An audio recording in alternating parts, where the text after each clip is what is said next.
Look at this. Venezuelans around the world are in the streets, dancing, crying, celebrating what they are calling Liberation Day. Now, the man they have lived under for a decade was just captured by the US Special Forces and flown out of his own country.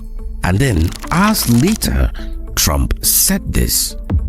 We're going to run the country until such time as we can do a safe, proper, and judicious transition. So they are celebrating the fall of a dictator, but the person who just removed him said America will run their country.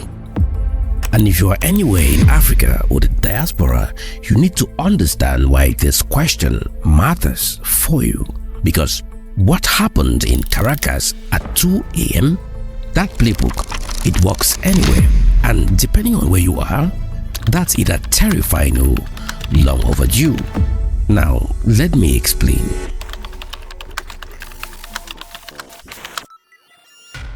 Now, before I talk about Venezuela, we need to talk about Nigeria, because this story actually started on Christmas morning. December 25th, 2025, US forces launched 16 precision drone strikes against ISIS-linked militants in Sokoto, northwest Nigeria.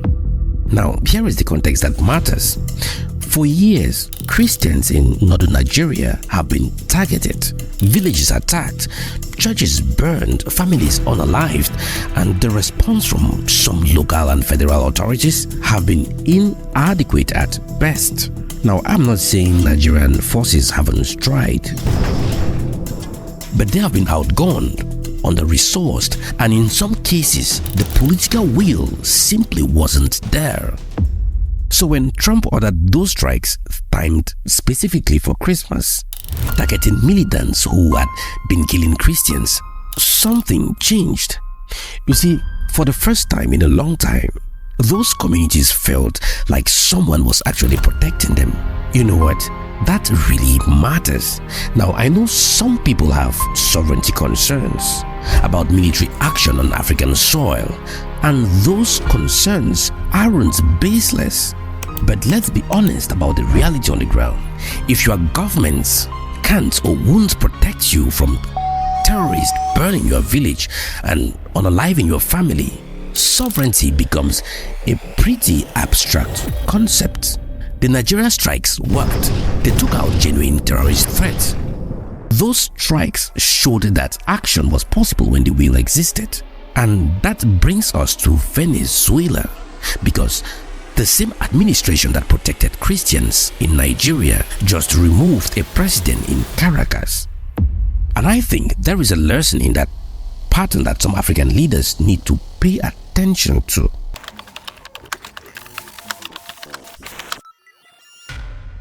"2 a.m. Caracas, multiple US special operations helicopters hit Venezuelan military targets simultaneously. Communication towards military complexes, airfields, and while Venezuela's military scrambles to respond, a different team goes straight to Maduro, grabs him, grabs his wife, gone. How? Intelligence. Now, reports suggest that people right inside Maduro's security apparatus helped, because when your inner circle knows the ship is sinking, they take the lifeboat offered to them.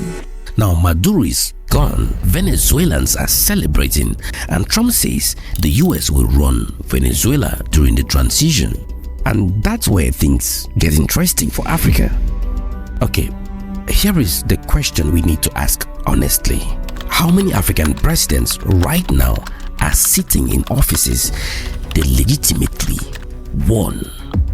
And I am not just talking about vote rigging on election day. Let me tell you how it really works in many places.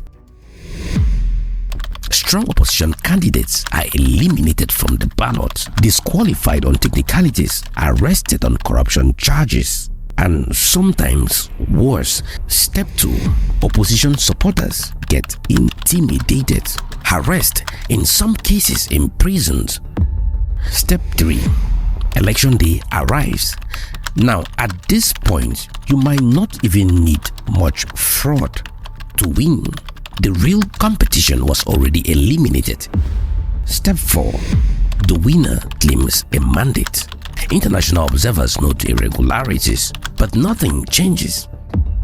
And the person sitting in that presidential chair knows. They know that if the vote had been truly free and fair, they won't be there. Sounds familiar?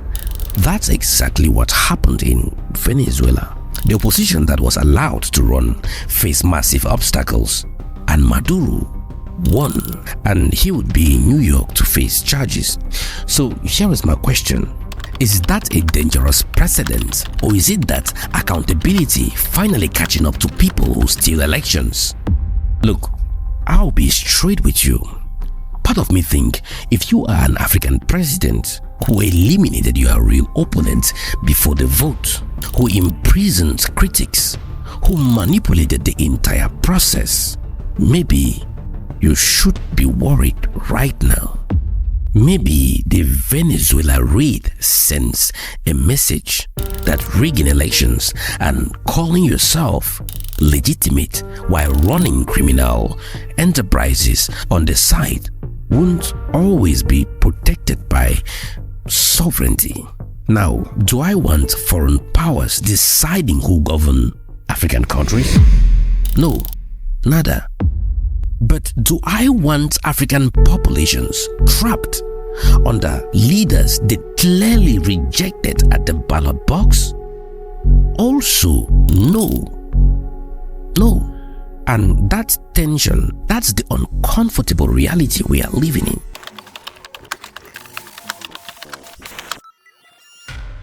Now, this isn't the first time America has removed a foreign leader they labeled criminal. 1989, Panama, Manuel Noriega, indicted on drug charges. US invades, captures him, flies him to Miami. 2003, Iraq, Saddam Hussein, accused of weapon of mass destruction and terror links, full invasion, capture, execution. 2026, Venezuela, Maduro, labeled narco-terrorist and election thief. Surgical raid, capture, pending trial. Different methods, different justifications, but the same core message. If we can label you as criminal, terrorist, or illegitimate, and if we have the capability, we can remove you. Now combine that with the Nigerian pattern. In Nigeria, the US showed it will use military force to protect vulnerable populations when local governments can't or won't. In Venezuela, they showed they will remove leaders who combine criminality with electoral theft. So if you are an African leader, right now ask yourself, 1. Did I win my elections fairly? 2. Am I involved or turning a blind eye to terrorism, financing, or other criminal networks? 3. If both those things are true, do I really think sovereignty will protect me forever? Because Venezuela just showed us, maybe it won't.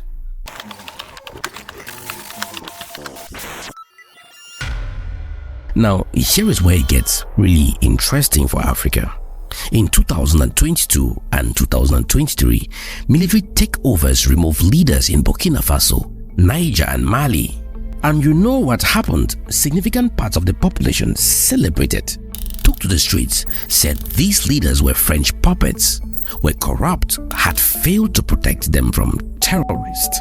Western governments condemned those coups, called them unconstitutional, suspended it. But the people in those countries said, "We don't care about your definitions. This is better than what we had." Now look at Venezuela. Same thing. Diaspora celebrating Liberation Day. The difference?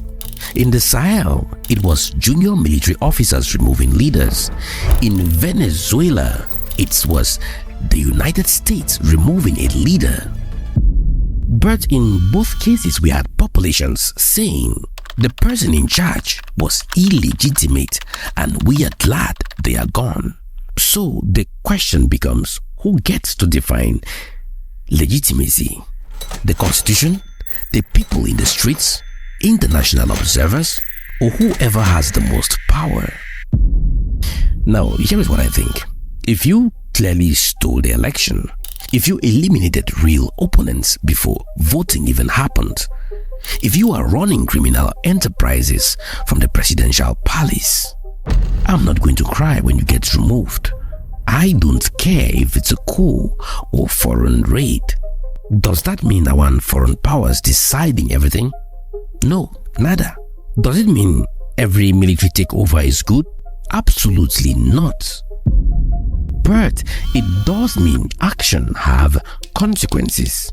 And maybe some leaders have been protected by sovereignty for far too long while their people suffered.